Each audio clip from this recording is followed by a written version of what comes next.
it's all for play for still. I think so. Do you want to bet against us?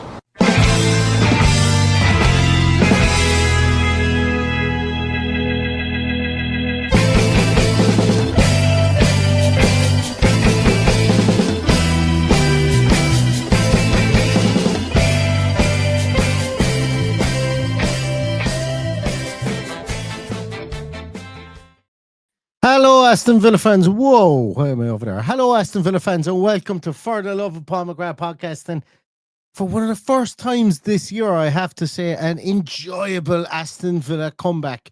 A fantastic team performance, which started off with backs against the wall. Aston Villa obviously going down 1-0 within 5 minutes. But my God, what great character away from home to score two fantastic goals.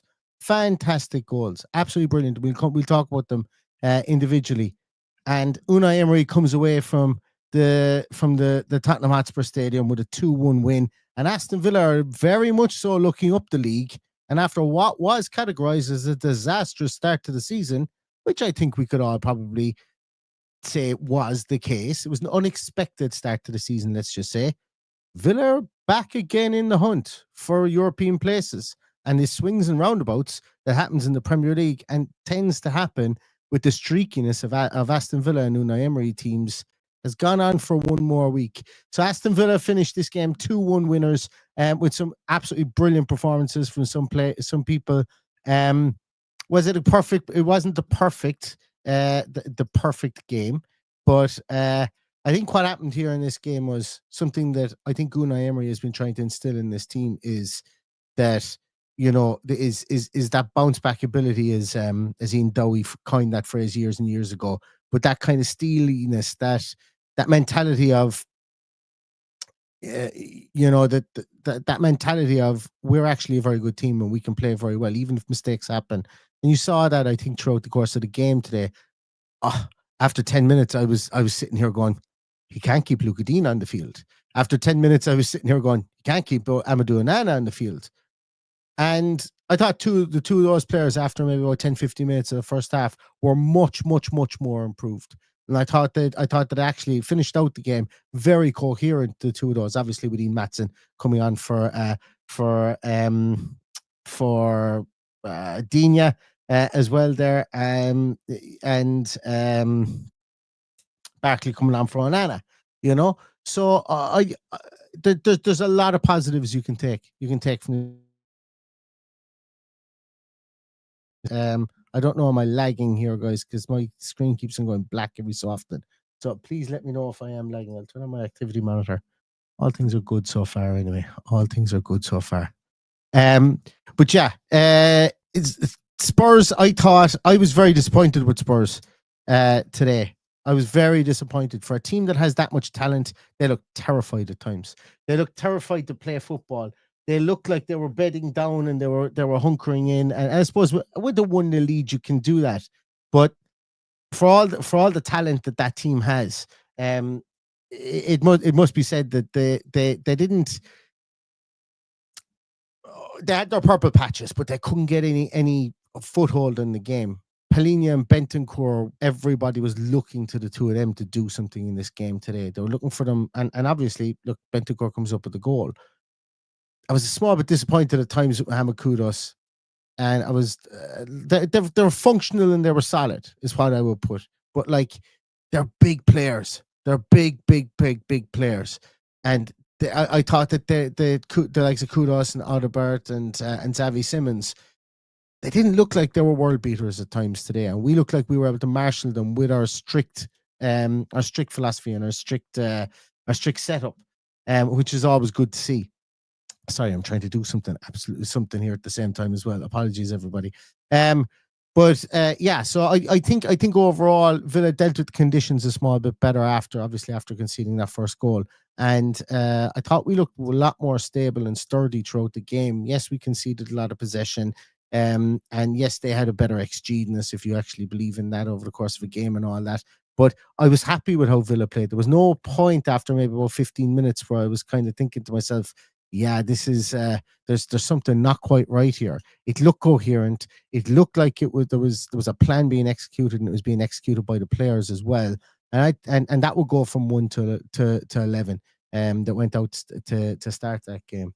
And also, I think one of the biggest things and one of the big talking points I think that we should hear from this is obviously the substitutes. A substitute comes on for Aston Villa, scores an absolute wonderful goal, but Ollie Watkins had more touches of the ball after he came on than all of the Spurs substitutes combined.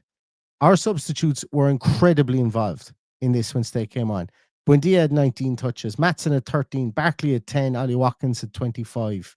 If you look at the Spurs substitutes, Kolomuani only had 4. Pape Sarr was absolutely useless when he came on, and he's a big favourite of mine. He had 1 touch. Bergville had 10, and Johnson had 6. The impact from Spurs substitutes was not there. The impact from Spurs Richarlison. Sorry, I left out Richarlison there as well. Richarlison at 10. But the impact from Spurs forward players was not great. Like Matthias Tells was a small bit. It was very much anonymous in this game as well. Only had 15 touches in the whole game.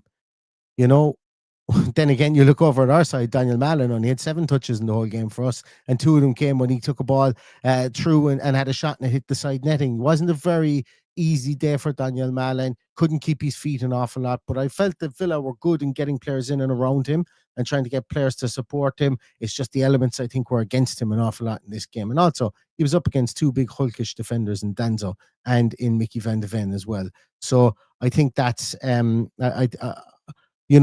I think Ollie Watkins would have had similar numbers there if he was to have started the game, just the way the conditions were and the way the game had panned out, specifically in the first half. But I know winning kind of raises all boats, and all winning, like, to the victors go the spoil, and what is it? Winners get to rewrite history and all that. And I know that at times in the first half, even after we went 1-0 down, there was still a feeling out process, but the structure and the process was right. It was correct. Did it look pretty? Didn't look pretty on either side. But then Morgan Rogers comes up with what can only be described as an absolute screamer.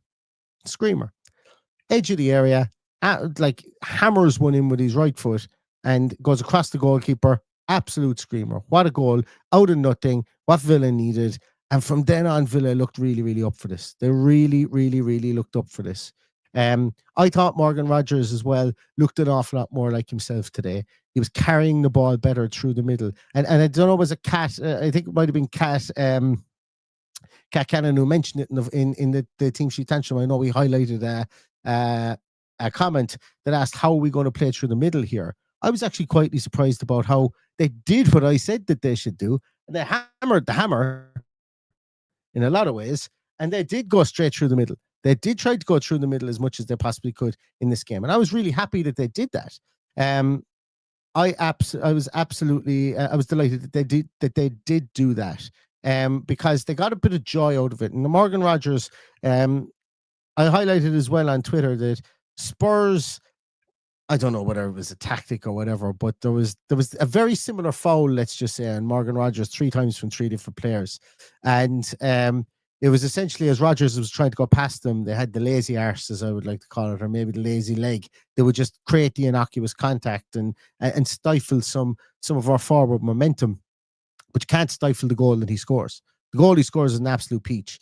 Plucks it out from underneath his feet, gets his head over it, and just the whip and the whip and the dip on that is magnificent stuff. It's physics bending stuff, the way that just goes up and down, straight away. The goalkeeper hadn't a clue. It was waving all around in the air, and some strike, some little knuckleball from Morgan Rogers, and it was fantastic to see. Absolutely fantastic to see, should I say, because he's somebody who needed a goal of that magnitude, and to have that massive goal in an away game against one of our European chasing rivals, a team that have been lauded for an absolutely brilliant start to the season, and for him to come up with the goods there to bring us level again, and then for us to build on that and become to raise our levels again as a team after that, I think that was fantastic to see. I really, really do. And then you fast forward on to the second half, and by the way, Boubacar Kamara could take a bow in this game as well. What an assured player! What just what a luxury to have him on the field.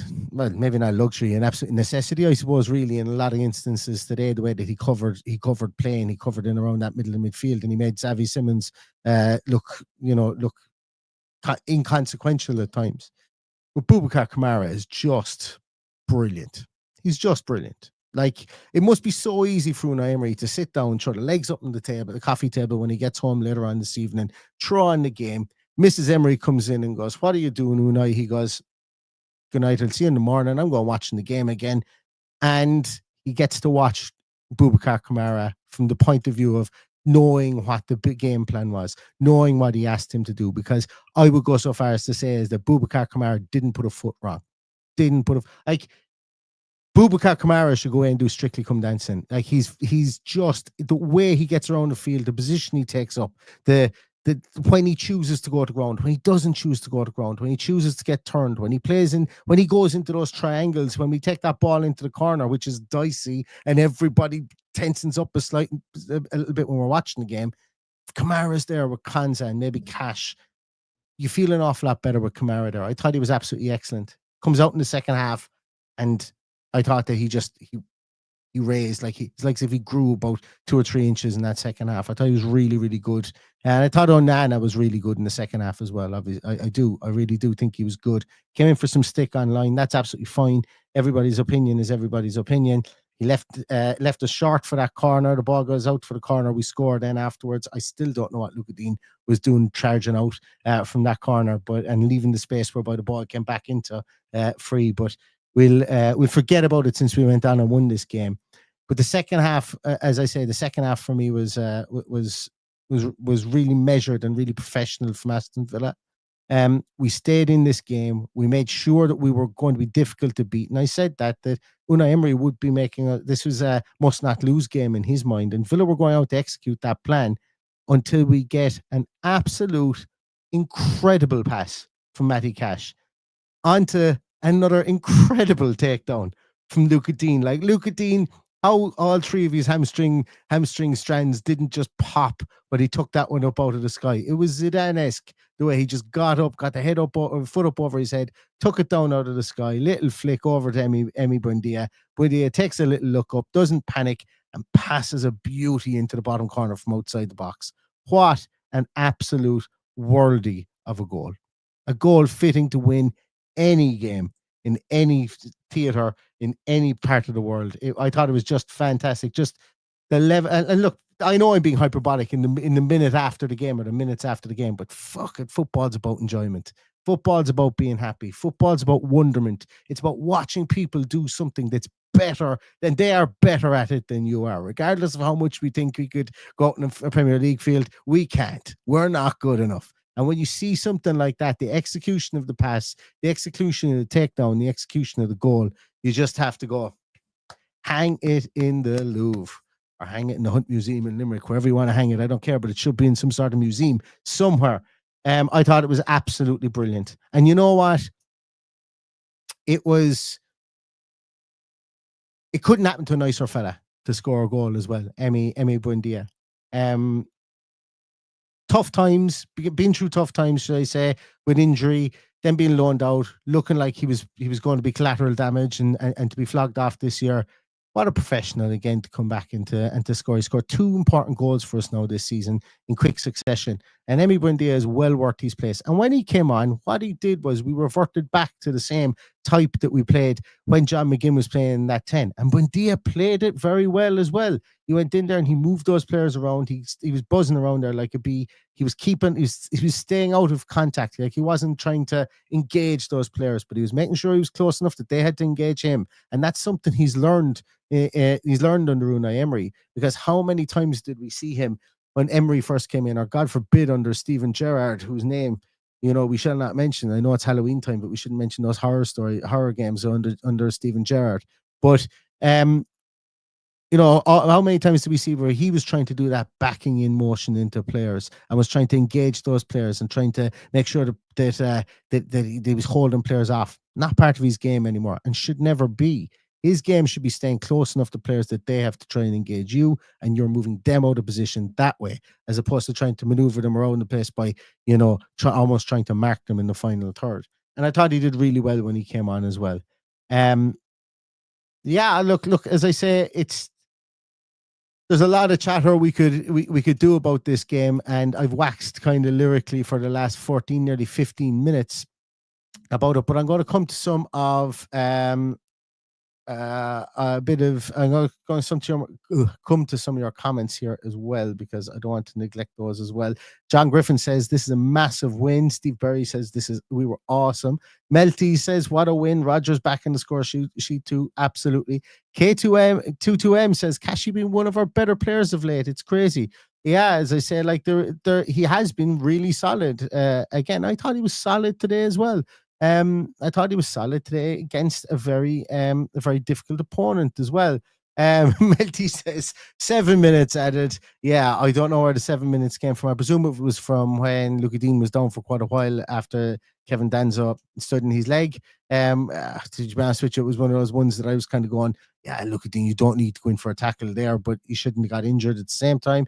He continued on until he was taken off, and all's well that ends well in that instance there as well. Where else are we? HSS says Hooper gave Spurs an advantage on the offside twice, but stopped Villa twice for the same thing. Yeah, I'm going to turn into a bit of a paddy here, and I'm going to say that Simon Hooper kind of was like, you get me? He was an itch in the back of my brain during this game as well. Never mind the time that the ball came off him, where play should have been stopped, and we should have had a drop ball, but it led to a big chance for Spurs. But there were instances like that as well, where you were like, okay, either you're going to let it go or you're not going to let it go. And even instances like this with regards to advantage on offside and then stopping Villa as well. I thought it was, and to be honest with you, I'm going to say it, like, I think referees have been pretty okay this year in Villa games. Can't really remember many, but this one just kind of annoyed me. I don't know whether it was the jeopardy of the fact that once we got back into it, I thought that we could go on and win this game, that had me thinking like that. But yeah, I think I agree with you there as well. Where are we?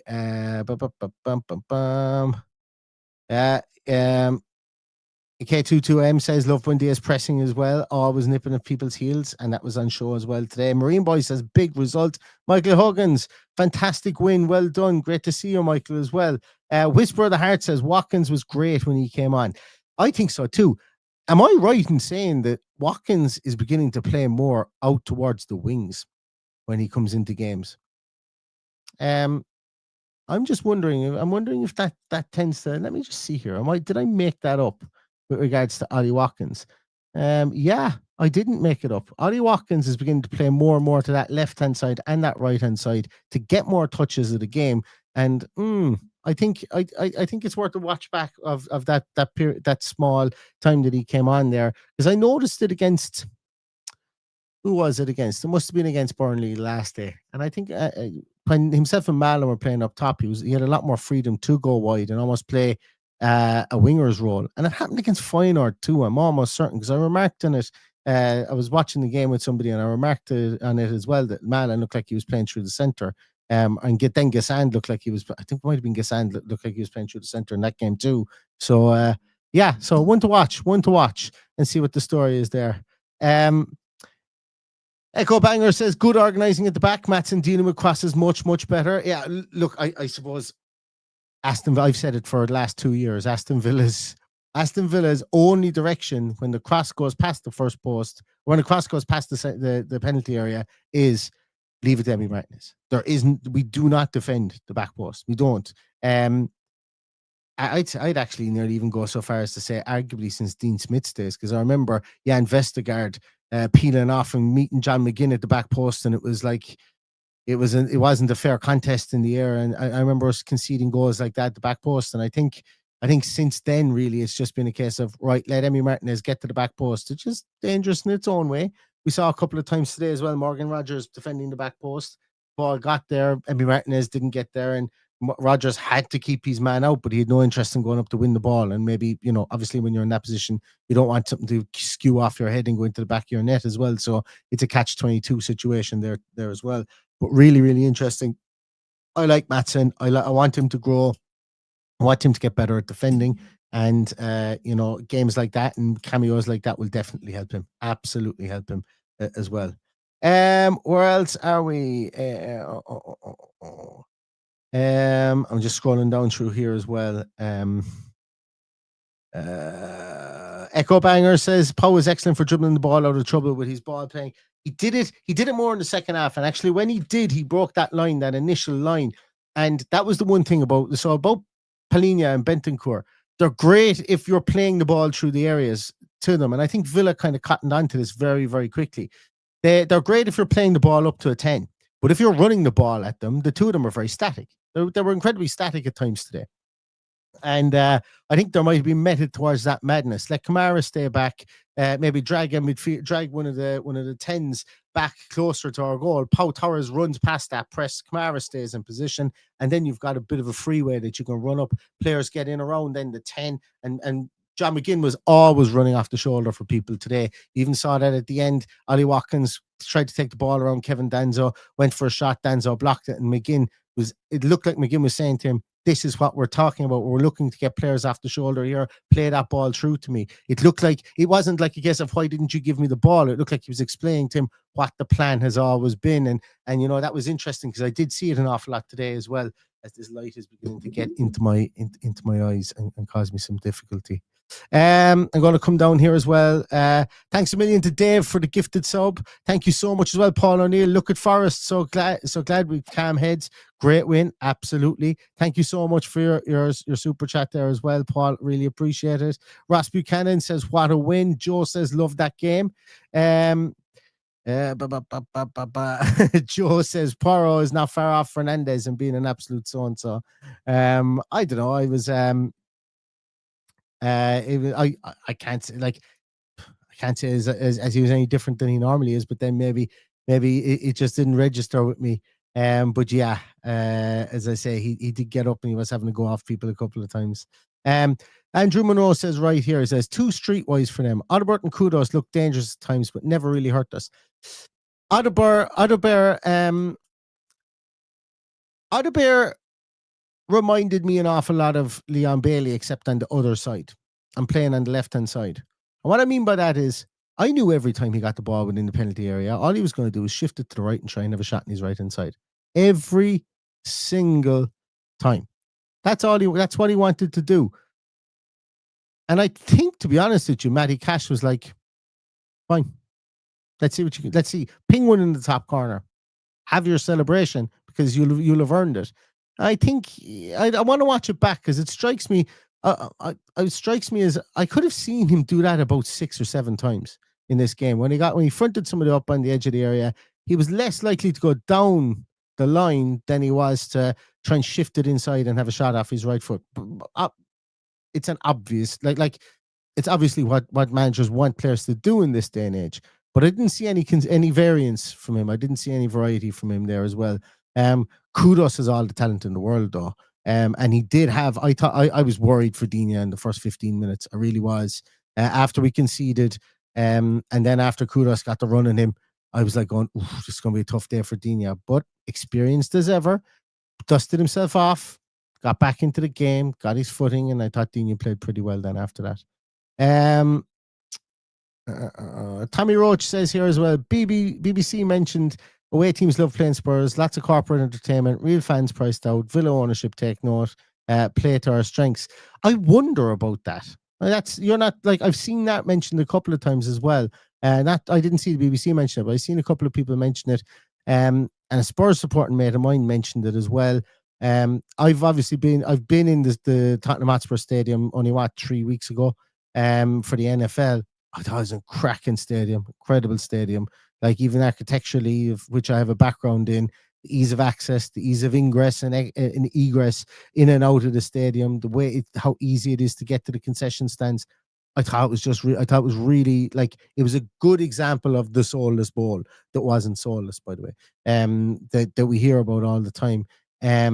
But as you say, if there's 10,000 extra seats in there and those 10,000 extra seats go to corporate, well then, yes, you're getting the money side of it. But if the stadium is bigger, does the atmosphere then has to be bigger? And if you don't have those in the 10,000 seats, then what happens. Yeah, interesting one, very interesting.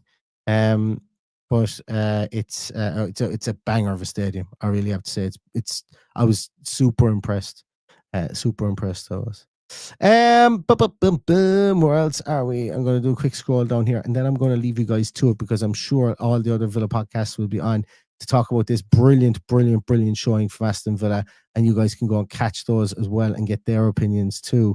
Brett Riverboat says, massive win, so angry. Where was this team at the start of the season? We'd be top three, top three, and this is a great result. Yeah, and look, I think it's beyond it's probably beyond question now as to whether the off season kind of malaise, I suppose, the Emi Buendia, Willie Wonty, the Jacob Ramsey leaving, you name it, everything that went on in the off season. I think it probably did have a bit of a hanging cloud over the team because we weren't as bad as we were at start of the season, even during the preseason friendlies. So, I wonder, did it have a little bit of a lasting effect? Was there, was there, a come to Jesus moment, I suppose, between the players and the management and said, right, listen, we have to put this behind ourselves. What went on? Maybe the new guy coming in has kind of drawn a line under the perceived chaos that was happening at times during the off season as well. I don't know. Hopefully somebody will write a book about it. But I would go so far as to say is that it probably does stand to reason now that had a bigger impact than at the time I was willing to give it credit for. And at the time, I suppose, then the club are willing to admit it did as well. Where else are we? Thank you so much for becoming a member, Richard Edwards. Member for 11 months. Thanks a million for that, Richard. I really appreciate it. I'm going to scroll down here as well.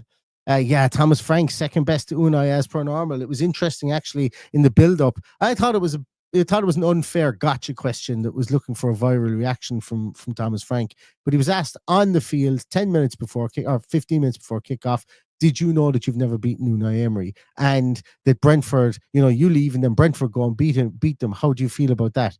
That was a bit of a shitty question to ask him, to be honest with you, but he still hasn't beaten Unai Emery, and I think that's 10 games now that he's played against. Would that be right? 10 games against Thomas Frank? Let me know. I don't know. That sounds a bit much.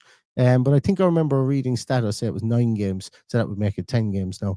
He's played a Thomas Frank team, but it doesn't make sense that it could be 10 games. But anyway, somebody will let me know somewhere along the line. Ryan, thank you so much for becoming a member here on YouTube. I really appreciate it. Paul Clark is saying, isn't it time you just went full Mohawk, Neil? I'll be honest with you, Paul, I can't, because this is hiding stuff that's going on back here. Very much so. So I'd say the next time I won't go full Mohawk, but I might go full Phil Mitchell and shave the head pretty soon. I think I'm waiting for the beard to go a bit longer, and then it might be a Phil Mitchell job, I think, at that stage, Paul. But we'll see.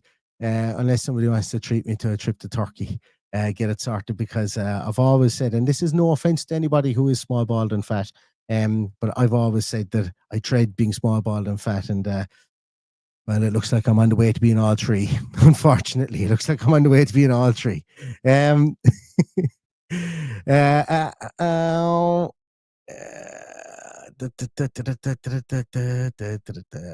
we going to here now? Sorry. Stephen Berry says, if Paul McGrath is God, McGinn must be Jesus. John McGinn is in cult, I said, status for Aston Villa at the moment. I'm just like, I covered it in the small pod we did this morning about midfielders, like the longevity that man has, playing over 1,500 minutes for St. Mirren at 17 years of age, and then going on to have, I think it's every single year he's played over 2,500 minutes. The man is just like, he's the ever ready bunny, or the Duracell bunny, or whatever you want to call it. He's got batteries for days and days and days, and he showed it again today because he covered such ground as well. Really did cover such ground. Thanks a million to you, Ryan, in Bermondsey on the beer. Nice one. Up the Villa. I love to see it. I'd love to be on the beer as well, but unfortunately I have to go back to work after this because I'm working a bit today as well. But I will be on the beer next weekend. I've got a 20-year reunion for a cup we won 20 years ago. as a team. A hurling team won a cup 20 years ago, county title in Limerick 20 years ago. We're having a bit of a reunion for it. So Sunday could be a bit hairy for me on the podcast for the City game. Actually, you mightn't even see me on the podcast next Sunday for the City game. Right. I am going to leave it at that, guys. Thank you so much to all of you. Should I say? I really, really appreciate it. You guys have, we've persevered through the start of the season. Looks like we're getting this. Like today was, I don't want to say it was a culmination, but today it looks like it was a continuation, should I say, of some of the green shoots that we've seen. Was it perfect? No, but it was bloody exciting is what it was. And as I say, when you come away from a football match, regardless, there should always be something that you can smile and point to as a positive. It's even better when you can point to 2 positive things and 3 points as well. And that's exactly the way I will be going away from this tonight. So hats off to John McGinn, hats off to Boubacar Kamara, hats off to Konza, hats off to Pau Torres, hats off to Emi Martinez for that save he made with his feet where he to readjust. Even though the ball did come straight at him, he could have gone in between his legs. Hats off to all the players, specifically Morgan Rogers for a banger and Emi Buendia for another banger as well. That's Aston Villa 2, Spurs 1 in a brilliant comeback in London. We will be back very soon again with more podcasts. I'm going to be doing a bit on the Go Ahead Eagles with Michael Statham as well this week. And might come back on again with Paddy to get his views on that game as well for a little debrief. But in the meantime, everyone, stay safe, stay healthy. And all that's left to say is up the Villa.